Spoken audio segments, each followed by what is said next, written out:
A sloth, a donkey, and a curious human. Send a prompt and see what they're doing.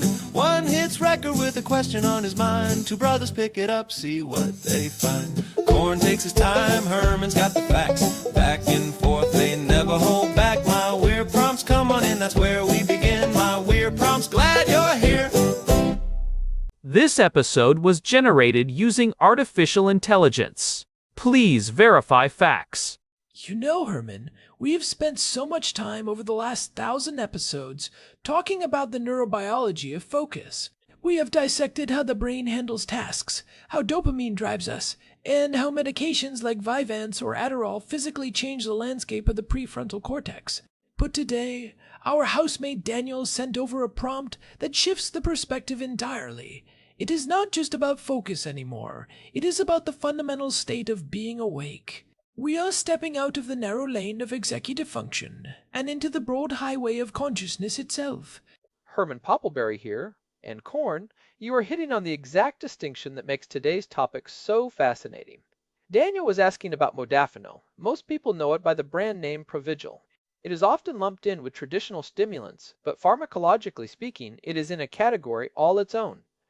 We are moving from the world of sympathomimetic stimulants, which mimic the effects of the sympathetic nervous system, into the world of eugeroics. That is, a Greek-derived term meaning good arousal. Eugeroics. That is a word you do not hear in casual conversation. It sounds almost like a Greek philosophical concept, but we are talking about wakefulness, promoting agents. Daniel mentioned that he has been seeing modafinil in the news lately, specifically regarding its use by military pilots on long sorties. And he also brought up a really practical point that I think a lot of our listeners are feeling right now in March of 2026. With the ongoing supply chain issues and the recurring shortages of traditional medications like Vyvanse, people are looking for viable alternatives. They want to know if modafinil is a bridge or a completely different destination. It is a completely different destination that happens to share a few roads with the stimulants we know. When we talk about stimulants like amphetamines, we are talking about drugs that essentially force the brain to dump dopamine and norepinephrine. They are releasers. They create this high-intensity, high-arousal state that can feel like your brain is being overclocked. But a eugeroic like modafinil, it is much more subtle. It is designed to promote a state of alert wakefulness without the jittery, overstimulated edge that you get from a classic go pill. It is the difference between a shot of adrenaline and a perfectly timed sunrise. That clean wakefulness is what really piqued my interest. Because if you are a pilot flying a multi-million-dollar aircraft for 20 hours straight, you cannot afford to be jittery. You need to be sharp, but you also need to be calm. You need your hands to be steady and your peripheral vision to be clear. So, Herman, before we get into the cockpit of a fighter jet, let us lay the groundwork. What is the actual clinical profile of this drug? Where did it come from? And what is it officially supposed to be doing in the civilian world? Well, the history of modafinil actually goes back to the late 1970s in France. It was developed by a professor named Michel Jouvet and Lafon Laboratories. They were looking for treatments for narcolepsy, and it eventually made its way to the United States, gaining Food and Drug Administration approval in 1998. Today, the FDA has a very specific set of indications for modafinil. Its primary use is for narcolepsy, which makes sense given its wakefulness properties. It is also approved for shift work sleep disorder, which affects people working those grueling overnight hours, and as an adjunctive treatment for obstructive sleep apnea. Basically, if your brain is struggling to maintain a state of on due to a physiological or environmental disruption, modafinil is the tool the medical community uses to flip that switch. But it is the off-label use, the way it is used for cognitive enhancement or as an alternative for attention deficit hyperactivity disorder, that has really sparked the modern discourse. And that is where the friction lies. Because if it is not a traditional stimulant, how does it actually help someone with attention deficit hyperactivity disorder? If you're not narcoleptic, if you're just trying to manage executive function and the noise in your head, what is the mechanism? How does it bridge that gap? To understand that, we have to look at the orexin system. This is also known as the Hippocretan system. Most traditional stimulants work by targeting the monoamine transporters, specifically dopamine and norepinephrine. Modafinil does touch those, but it is a very weak dopamine reuptake inhibitor compared to something like Ritalin or Vyvanse. It doesn't force the release of dopamine, it just keeps what is already there in the synapse a little bit longer. But its real magic happens in the hypothalamus, specifically by activating these orexin-producing neurons. Orexin is a neuropeptide that regulates wakefulness, arousal, and appetite. It is essentially the master controller of your sleep-wake cycle. When modafinil stimulates this system, it tells the brain it is daytime and we are alert. It also modulates the ventrolateral preoptic nucleus, or the VLPO, which is the part of the brain that promotes sleep. So it is simultaneously pressing the gas on wakefulness and pulling the emergency brake on sleepiness. It is a much more targeted approach to arousal than just flooding the entire system with dopamine. That is an important distinction. It sounds like the difference between turning on the lights in a specific room versus blowing the main transformer for the whole neighborhood. If you are targeting the orexin system, you are working with the brain's natural wake architecture. Now, I want to talk about the timing of this, because Daniel specifically asked about the pharmacokinetics. I remember in episode 485, we did a deep dive into the science of Vyvanse. We talked about how Vyvanse is a prodrug, meaning the body has to break it down. Specifically, the red blood cells have to cleave the lysine off the dextroamphetamine before it becomes active. How does modafinil compare in terms of how the body actually processes it? It is quite different. Modafinil is not a prodrug, it is active upon ingestion, but its half-life is what really sets it apart and makes it a bit of a logistical challenge for some. We are talking about a half-life of roughly 12 to 15 hours. To put that in perspective, if you take it at 7 in the morning, a significant portion of that drug is still circulating in your system at 9 or 10 at night. This is why it is so effective for shift workers or pilots who need to be on for a massive stretch of time, but it is also why it can be a double-edged sword for someone trying to maintain a normal sleep-wake cycle. If you take it too late in the morning, you are essentially forfeiting your ability to fall asleep at a reasonable hour. 15 hours is a long time. That is basically the entire waking day for most people, and the metabolism happens primarily through the liver, right? I read that it involves the cytochrome P450 system, specifically the CYP3A4 and 5 enzymes. And that is a critical point for anyone considering this medication, especially Daniel, who is looking at alternatives. Because it interacts with those specific liver enzymes, it can change how other medications are processed. For instance, it can actually speed up the metabolism of hormonal contraceptives, making them less effective. That is a huge clinical detail that often gets overlooked in the smart drug conversation. It also has a unique relationship with its own metabolism. It is an inducer of some enzymes and an inhibitor of others. It is a very complex chemical profile compared to the relatively straightforward pathway of an amphetamine salt. This is why doctors have to be very careful about drug-to-drug interactions. You are essentially changing the processing speed of your liver for other substances. So it stays in the system longer, it targets a more specific wakefulness center in the brain, and it has a more complex interaction with liver enzymes. This explains why it feels different. It is a slow burn, steady state drug. But let us get to the military aspect Daniel mentioned. Why did the United States Air Force specifically pivot toward modafinil? I remember reading that back in 2003, during Operation Iraqi Freedom, there was a major shift in how they handled fatigue management for long-duration missions. That was a pivotal moment in military pharmacology. For decades, the go pill of choice was dextroamphetamine, essentially Dexedrine. It worked, but it had major drawbacks. When you are on an amphetamine, you have that sharp peak and then a very jagged crash. In a combat environment, a crash is more than just an inconvenience, it can be fatal. Pilots were reporting that while they were awake, they felt wired or on edge. They were experiencing jitteriness and overfixation. The Air Force started looking for something that provided sustained cognitive performance. They did studies comparing modafinil to dextroamphetamine and found that modafinil maintained alertness for more than 24 hours without the typical cardiovascular spikes. In one famous study, pilots were kept awake for 40 hours. Those on modafinil performed significantly better on flight simulators than those on a placebo, and they didn't have the heart rate and blood pressure elevations seen with traditional stimulants. No cardiovascular spikes. That is huge. If you're pulling G-forces in a cockpit, your heart is already under immense stress. Adding a heavy stimulant that jacks up your heart rate and blood pressure is a recipe for disaster. You don't want a pilot having a cardiac event while they are trying to land on a carrier deck. Precisely. In those 2003 sorties, pilots were often flying missions that lasted 15, 20, or even 30 hours. They found that modafinil allowed for better situational awareness. When you are on a traditional stimulant, you can get what we call tunnel vision. You are hyper-focused on one thing, maybe the target in front of you, but you lose the periphery. You stop checking your gauges, you stop looking for threats from the side. In a dogfight or a complex bombing run, you need that broad spectrum awareness. Modafinil seems to preserve that broad focus better than amphetamines do because it isn't flooding the prefrontal cortex with quite as much dopamine, which is what causes that locked-in tunnel effect. It is like the difference between a spotlight and a floodlight.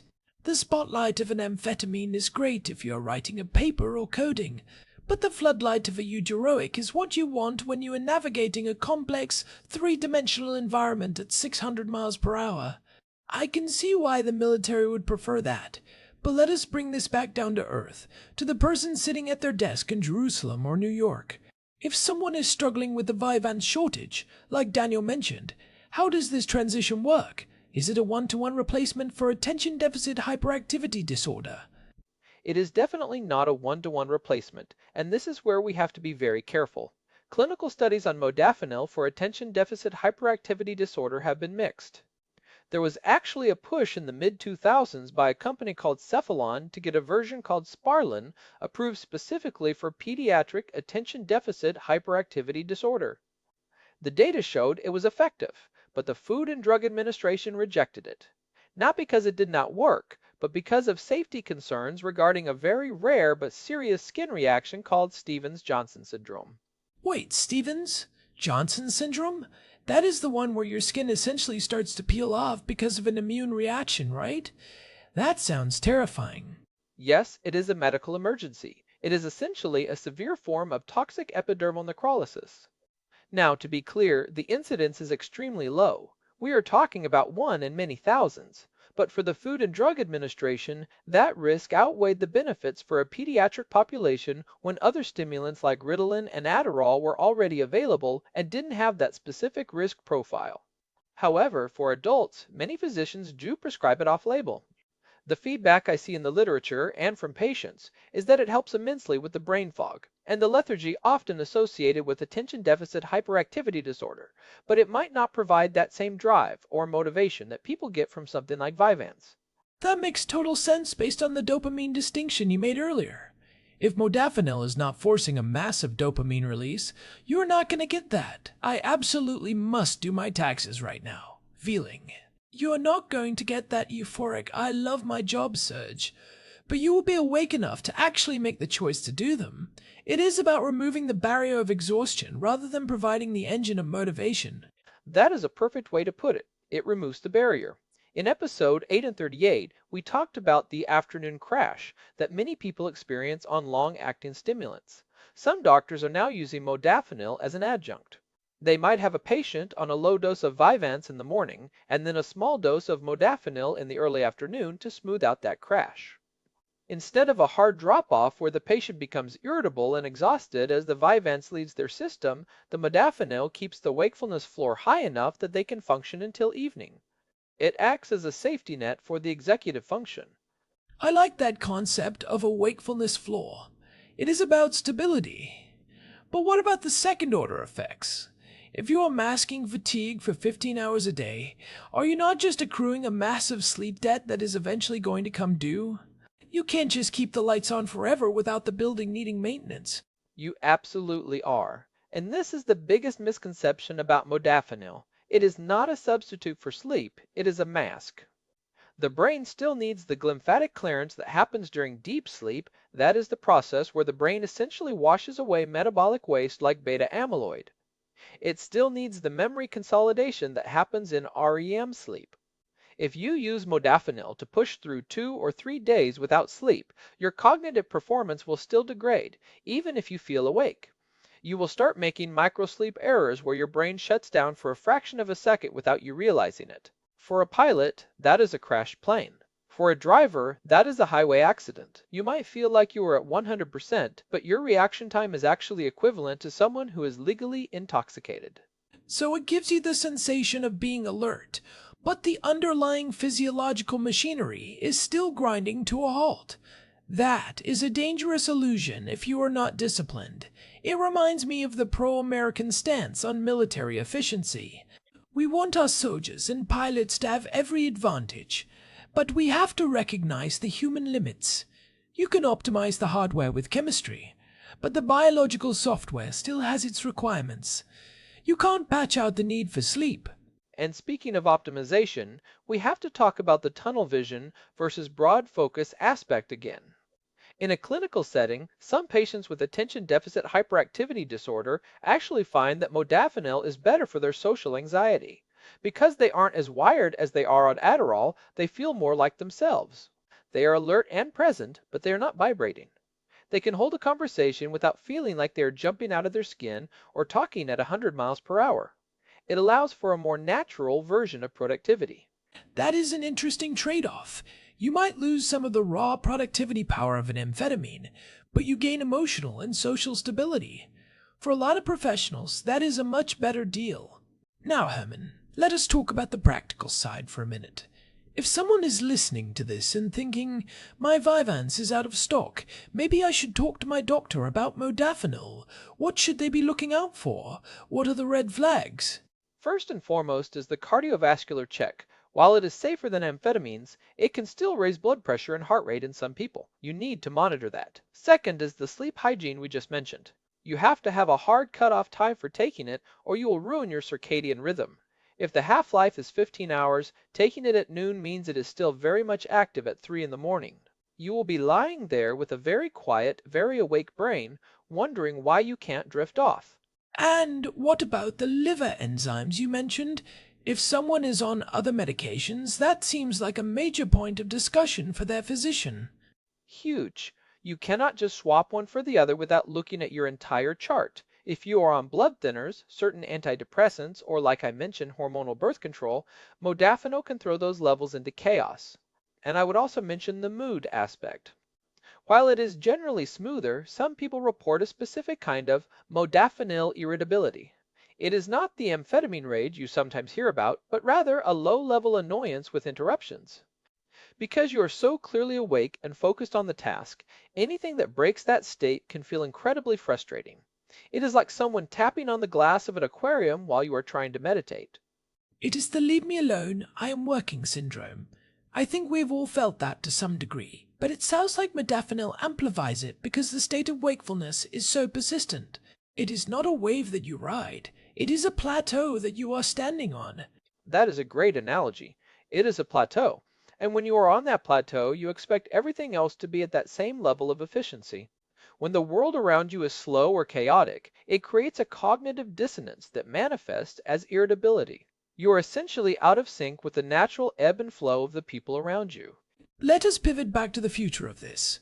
We have been talking about modafinil, which has been around since the late 70s in France and the late 90s in the United States. But where is this going? Are we seeing newer versions of this? Daniel's prompt mentions smart drugs in a broader sense. Is the military looking at something even more refined than modafinil? They are. The next frontier is orexin receptor agonists.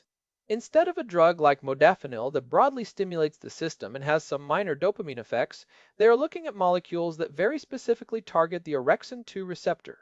There are companies like Takeda and others working on these right now. The goal is to create sleep on demand and wake on demand with zero side effects.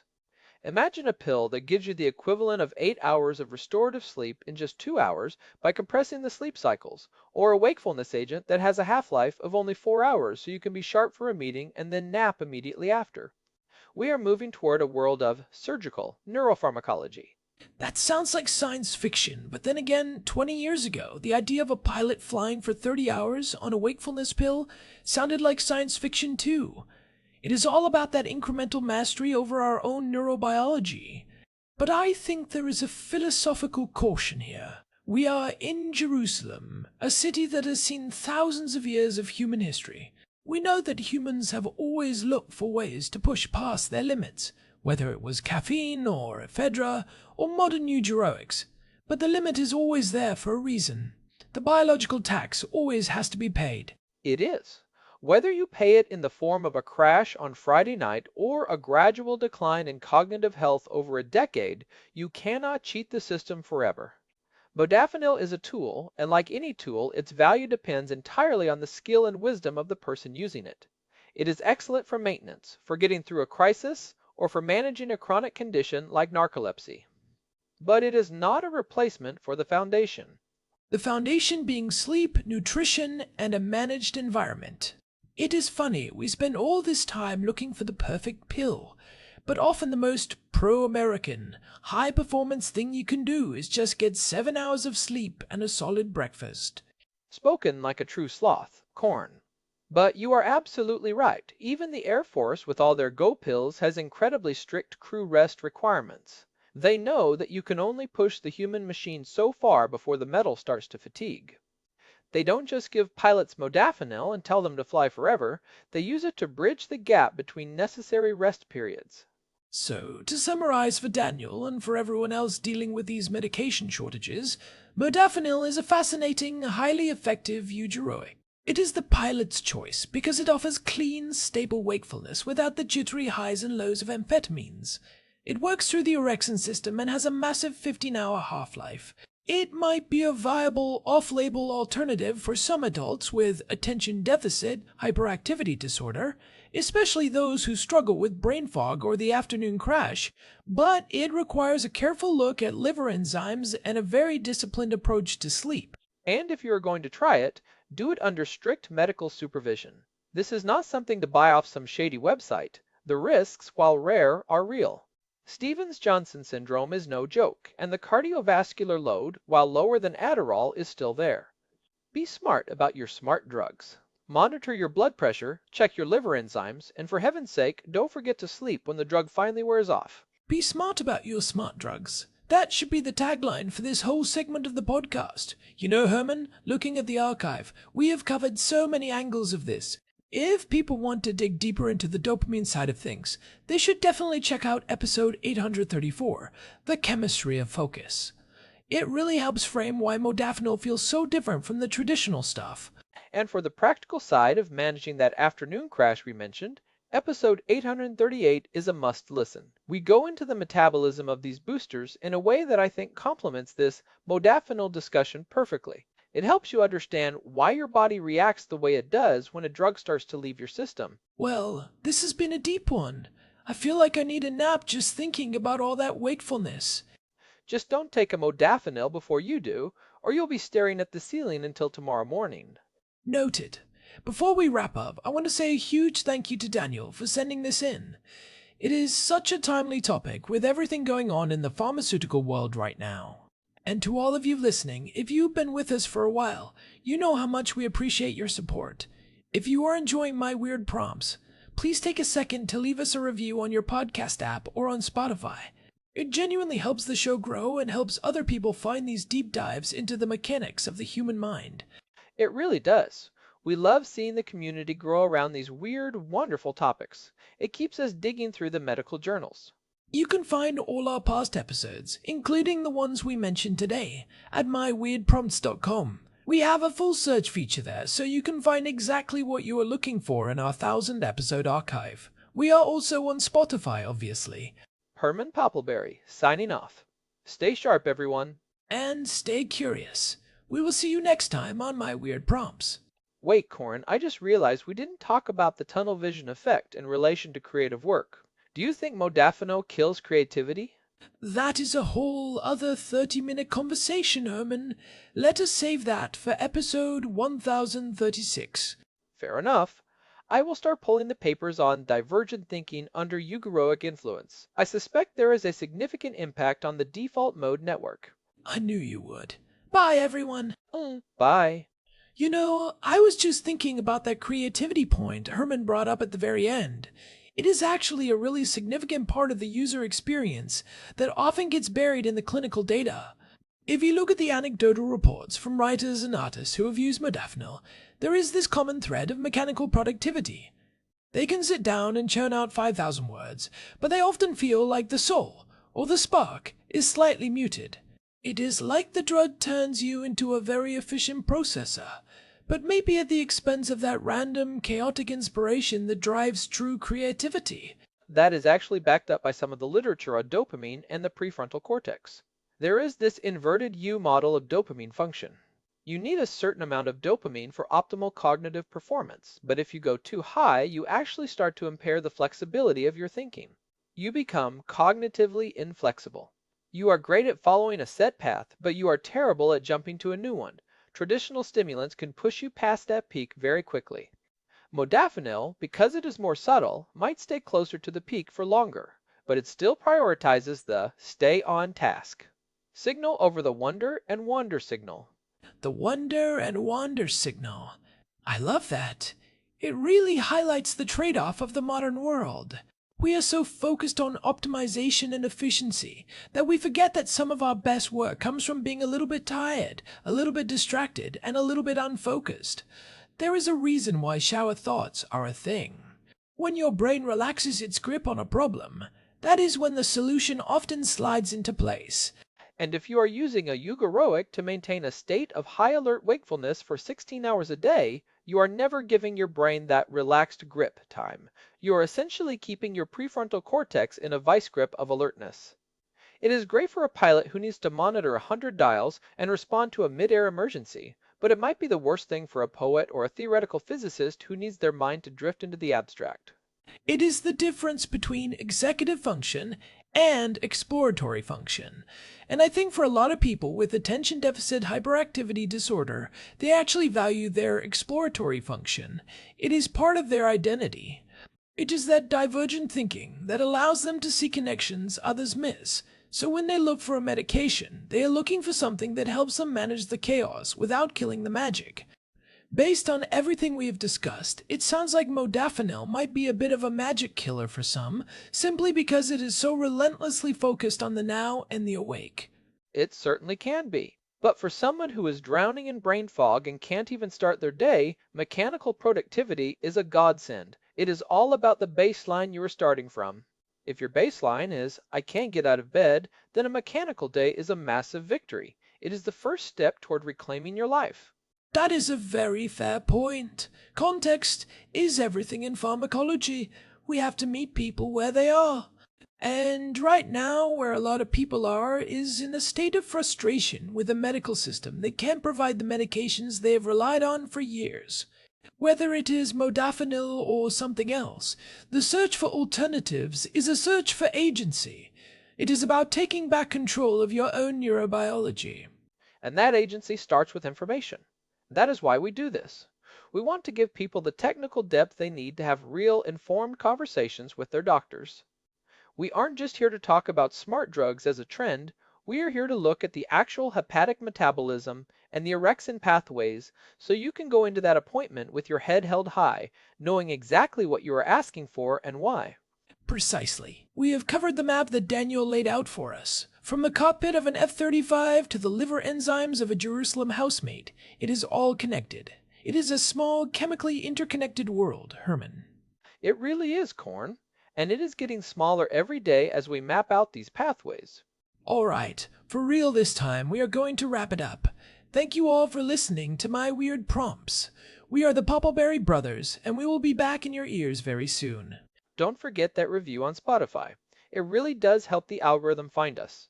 He is not kidding. It is the fuel that keeps this podcast flying. Like modafinil for the algorithm. All right, goodbye everyone. Goodbye. This episode was generated using Gemini Flash 3. Text-to-speech engine was Chatterbox. Thanks for listening to our show, my weird prompts, where our thoughts go from slow takes to facts on cue. We change and follow through. My weird prompts, that's the close from sloth